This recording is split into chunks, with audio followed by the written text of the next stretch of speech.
Assalamualaikum warahmatullahi wabarakatuh. Di tanah Kanaan yang damai, keluarga Nabi Yakub hidup dalam harmoni dan ketentraman. Dinah, putri yang cantik dan berkepribadian ceria, seringkali menyebarkan kebahagiaan di sekitarnya. Suasana tersebut menjadi latar belakang bagi kisah cinta yang tak terduga. Sebagai anak Nabi, Dinah tumbuh dalam keluarga yang penuh dengan nilai-nilai agama. Namun, takdir membawanya bertemu dengan Pangeran Sikhem, anak Hemor, dalam suatu perjumpaan yang membuat hati Dinah berdebar kencang. Assalamualaikum, putri Nabi Yakub. Aku adalah Sikhem, anak Hemor, ucap Pangeran Sikhem dengan senyum tampan yang membuat Dinah terkesima. Waalaikumsalam, Pangeran Sikhem. Apa yang bisa saya bantu? Jawab Dinah sambil berusaha menyembunyikan rasa gugupnya. Dialog mereka dipenuhi dengan guyonan dan tawa ringan, menciptakan atmosfer yang akrab. Dinah yang ceria dengan cepat mencairkan kaku di antara mereka. Kau tahu, putri Nabi, hatiku seakan-akan dihipnotis oleh senyummu yang begitu memikat. Sungguh, aku merasa seperti kupu-kupu di perut setiap kali melihatmu, ujar Sikhem dengan gaya yang jenaka, sambil membuat Dinah tertawa. Namun, sayangnya, cinta tidak selalu berjalan mulus. Seiring berjalannya waktu, Pangeran Sikhem terbawa nafsunya yang sudah terlalu tinggi. Dia memutuskan untuk menculik Dinah tanpa seizin keluarganya. Ada apa ini? Teriak Dinah saat menyadari dirinya berada dalam situasi yang sulit. Sikhem berusaha meyakinkan Dinah, maafkan aku, putri Nabi. Cintaku membuatku kehilangan akal sehat. Aku yakin keluargaku akan setuju dengan pernikahan kita. Menikah? Denganmu? Setelah perbuatanmu ini? Aku pikir kau hanya bercanda, Sikhem, jawab Dinah dengan nada kecewa. Dialog emosional antara Dinah dan Sikhem menjadi pusat konflik, di mana komedi berubah menjadi tragedi. Kehadiran humor membuat kontras dengan situasi yang tegang, memberikan kedalaman emosional pada kisah ini. Bab 2, Penculikan dan Konflik. Setelah peristiwa mencengangkan itu, keluarga Nabi Yakub terguncang oleh kabar penculikan Dinah. Wajah muram dan gemuruh pertikaian pun memenuhi rumah Nabi. Nabi Yakub, seorang yang bijaksana, segera berkumpul dengan keluarganya untuk membahas tindakan apa yang harus diambil. Gadis yang polos dan ceria itu sekarang terjebak dalam pusaran konflik antara keluarga Nabi dan keluarga Hemor. Bahwa anakku, Dinah, telah diculik tanpa seizin dan perjanjian apapun, adalah sebuah pelanggaran besar terhadap nilai-nilai kita, ujar Nabi Yakub dengan suara yang menggema di ruangan rapat. Sementara itu, Hemor, ayah Sikhem, mencoba menenangkan suasana. Mohon maaf, Nabi Yakub. Ini adalah tindakan bodoh yang dilakukan oleh putraku. Saya bersedia membayar mahar sebanyak yang Anda tentukan agar masalah ini bisa diselesaikan dengan damai. Namun, keadaan semakin rumit ketika saudara-saudara Dinah, yang penuh emosi, menyuarakan pendapat mereka. Tidak akan ada perdamaian sebelum kami mendapat keadilan atas perbuatan keterlaluan itu, seru salah satu saudara Dinah dengan mata menyala-nyala. Apakah keadilan harus diukur dengan harta?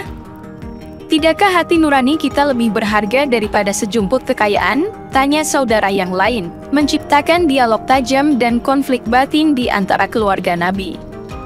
Seiring berjalannya waktu, konflik semakin meruncing. Dinah, yang kini menjadi pion dalam permainan politik dan konflik antar keluarga, merenungkan nasibnya dengan penuh kegelisahan. Hanya aku yang tahu bagaimana sulitnya untuk tidak dipandang sebagai korban, tetapi seolah-olah aku sendiri yang salah memilih, pikir Dinah dalam hati, menciptakan suasana dramatis di tengah konflik yang membara. Dengan demikian, bab ini memperkuat ketegangan dan konflik yang mewarnai kisah, dengan dialog yang tajam dan emosional dari setiap karakter, menciptakan lapisan dramatis yang mendalam dalam perkembangan cerita. Bab 3, Perjalanan Dinah dalam Kesulitan. Dinah, yang kini menjadi tawanan di tengah konflik keluarga, merasakan perjalanan emosional yang berat. Kehidupannya yang dulu penuh keceriaan berubah menjadi kegelapan yang menghantui. Di ruang penahanan yang sederhana, Dinah memandangi kegelapan dengan tatapan kosong. Bagaimana aku bisa merasakan cinta dari seseorang yang memilih menculikku? Gumamnya, mencoba merenungi nasibnya yang tak terduga. Dalam kebingungan dan ketidakpastian, Dinah bertemu dengan Hajar, seorang perempuan bijak yang memiliki pengalaman hidup yang sulit. Anakku, coba renungkanlah. Hidup ini seringkali penuh dengan ujian dan penderitaan. Namun, di balik setiap kesulitan, terdapat hikmah yang tak terlihat, ujar Hajar dengan penuh kebijaksanaan. Dina yang awalnya merasa kesepian mulai membuka hatinya kepada nasihat Hajar. Mungkin inilah ujian yang harus aku lewati. Mungkin, dari sisi gelap ini, aku bisa menemukan cahaya yang membimbingku kembali ke kebahagiaan, kata Dina dengan mata yang mulai bersinar kembali. Dalam proses kesulitan ini, Dina bertemu dengan beberapa tokoh bijak lainnya yang memberikan dukungan dan bimbingan. Dialog interaktif antara Dina dan para penasehatnya menjadi jalan pembuka bagi Dina untuk memahami makna sebenarnya dari ujian yang dialaminya. Dina, hidup ini ibarat lautan yang tak pernah tenang. Namun, kita bisa belajar berenang dan menavigasi gelombang cobaan, kata seorang tokoh bijak yang memberikan inspirasi pada Dina. Melalui perjalanan emosionalnya, Dina belajar mengenai kekuatan hati dan arti sebenarnya dari pengampunan.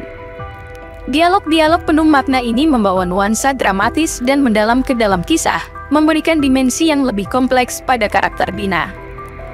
Bab 4. Pembelajaran dan kematangan. Dina, yang semakin matang melalui perjalanan kesulitannya, mulai mencari pemahaman yang lebih dalam tentang konsekuensi dari tindakan impulsif dan pemilihan korban yang salah. Dalam perjumpaannya dengan seorang bijak tua, Dina mencurahkan isi hatinya, saya merasa seperti dunia ini menekan saya. Mengapa saya harus mengalami semua ini? Tokoh bijak tersenyum dan menjawab, anakku, dunia ini memang penuh ujian, tapi kita bisa belajar dari setiap ujian itu. Ingatlah, kadang-kadang kita memilih korban yang salah, dan itu membawa konsekuensi. Dina merenung, mengingat peristiwa tragis yang telah terjadi. Apakah saya salah memilih korban? Apakah saya bisa menghindari semua ini? Tanyanya kepada diri sendiri. Dalam perjalanannya menuju pencerahan, Dina bertemu dengan seorang ulama yang memberikan nasihat yang penuh hikmah. Setiap tindakan memiliki konsekuensi, Dina. Namun, kekuatan sejati terletak pada bagaimana kita bangkit setelah jatuh. Kau bisa memperbaiki masa depanmu. Proses pembelajaran Dina melibatkan refleksi mendalam tentang nilai-nilai Islam, seperti pertobatan dan keadilan. Pertobatan bukan hanya tentang mengakui kesalahan, tetapi juga tentang melakukan perubahan nyata dalam perilaku kita, ucap Dina sambil bersungguh-sungguh. Dialog-dialog ini memberikan lapisan kedalaman emosional pada karakter Dina. Melalui interaksi dengan tokoh-tokoh bijak, Dina menemukan makna sejati dalam perjalanan hidupnya, menciptakan pencerahan dan pertumbuhan karakter yang sangat dibutuhkan. Bab 5. Titik klimaks tragis. Dengan kepala yang lebih jernih dan hati yang lebih kuat, Dina kembali ke tengah konflik keluarga. Namun, suasana semakin tegang karena perasaan marah dan dendam di antara keluarga Nabi dan keluarga Hemor semakin meruncing. Di tengah negosiasi yang penuh tekanan, Dina mencoba berbicara.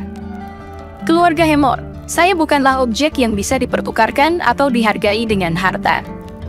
Saya adalah individu yang memiliki hak-hak saya sendiri.